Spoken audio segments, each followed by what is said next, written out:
കേരളത്തിന് പുതിയ നിക്ഷേപ സൗഹൃദ മുഖം നൽകാൻ ഇൻവെസ്റ്റർ കേരള ഗ്ലോബൽ സമ്മിറ്റിനായെന്ന് Synthite industries executive chairman doctor Viju Jacob. സംസ്ഥാനത്ത് ടൂറിസം ഐ ടി മേഖലകളിൽ വികസന സാധ്യതകളുണ്ടെന്നും ഡോക്ടർ വിജു ജേക്കബ് 24 പറഞ്ഞു. ഇപ്പോൾ ലോകത്തെ സുഗന്ധ വ്യഞ്ജനങ്ങളുടെ വലിയൊരു ശതമാനവും കൈകാര്യം ചെയ്യുന്ന ഒരു കമ്പനി കേരളത്തിലാണ് എന്ന് നമുക്കൊക്കെ അറിയാം, സിന്തൈറ്റ് ഇൻഡസ്ട്രീസ്. അതിൻ്റെ മേധാവി ഡോക്ടർ വിജു ജേക്കബാണ് നമ്മളോടൊപ്പം ഉള്ളത്. സർ, ഈ ഒരു നിക്ഷേപക സംഗമം, അപ്പം നിരവധി രാജ്യങ്ങളിൽ നിന്ന് 26 രാജ്യങ്ങളിൽ നിന്ന് പ്രതിനിധികൾ വരുന്നു, നമുക്ക് പങ്കാളിത്ത രാജ്യങ്ങൾ ഉണ്ടാകുന്നു. ഈ നിക്ഷേപകരുടെ ആത്മവിശ്വാസം എത്രത്തോളം ഉയർത്താൻ ഇതിന് സാധിച്ചിട്ടുണ്ട്?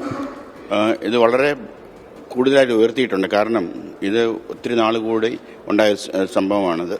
മാത്രമല്ല, ദ ആറ്റിറ്റ്യൂഡ് ഹസ് ചേഞ്ച്ഡ്. കാരണം ഒരു ഇൻവെസ്റ്റേഴ്സിന് വേണ്ട എല്ലാ ഫെസിലിറ്റേഷനും ഗവൺമെന്റ് ഓഫർ ചെയ്യുന്നുണ്ട്. പല സെക്ടേഴ്സ് ഉണ്ട് കേരളത്തിൽ.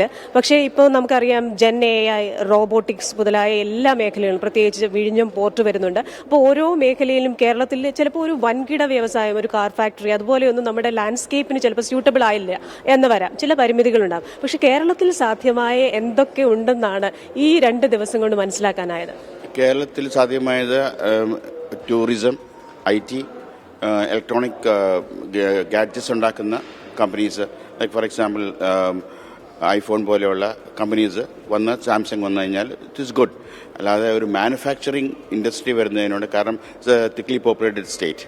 പ്രാക്ടിക്കലായിട്ട് ചിന്തിക്കുമ്പോൾ പ്രഖ്യാപനങ്ങൾ ഒരുപാട് ചിലപ്പോൾ ഉണ്ടായെന്ന് വരാം. അപ്പോൾ ആ നമ്പറുകൾക്കൊക്കെ അപ്പുറം പ്രാക്ടിക്കലി ചിന്തിക്കുമ്പോൾ 5 വർഷത്തിനകം കേരളത്തെ എവിടെ എത്തിക്കാൻ ഈ ഇൻവെസ്റ്റേഴ്സ് മീറ്റിന് കഴിയുമെന്ന് കരുതുന്നു?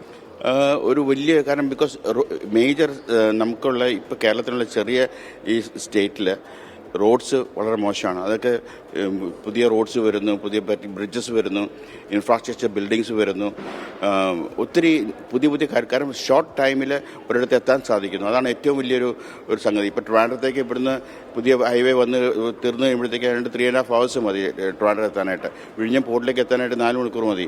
അപ്പോൾ അത്രയും ഫെസിലിറ്റി ഇവിടുന്ന് കൊച്ചിയിൽ നിന്ന് 4 മണിക്കൂറിൽ വിഴിഞ്ഞം പോർട്ട് എത്തുക എന്ന് പറഞ്ഞാൽ it's A very good thing for exporters like me. അപ്പോൾ അങ്ങനെയുള്ള ഒത്തിരി കാര്യങ്ങൾ വരും, ഒത്തിരി ഇൻഫ്രാസ്ട്രക്ചറും ഇതൊക്കെയാണ് അവർ പ്രോമിസ് ചെയ്തിരിക്കുന്നത്. തീർച്ചയായിട്ടും അത് വരും എന്നുള്ളതിന് യാതൊരു തർക്കവും എനിക്ക് തോന്നുന്നില്ല. Thank you sir. അപ്പം സിന്തൈറ്റിനും നമ്മുടെ ഈ ഒരു സമ്മിറ്റിനും എല്ലാ ആശംസകളും. കൂടുതൽ കയറ്റുമതി ഓപ്പർച്യൂണിറ്റീസ് ഉണ്ടാവട്ടെ, കൂടുതൽ രാജ്യങ്ങളിലേക്ക് പോകട്ടെ. Thank you so much. Thank you sir.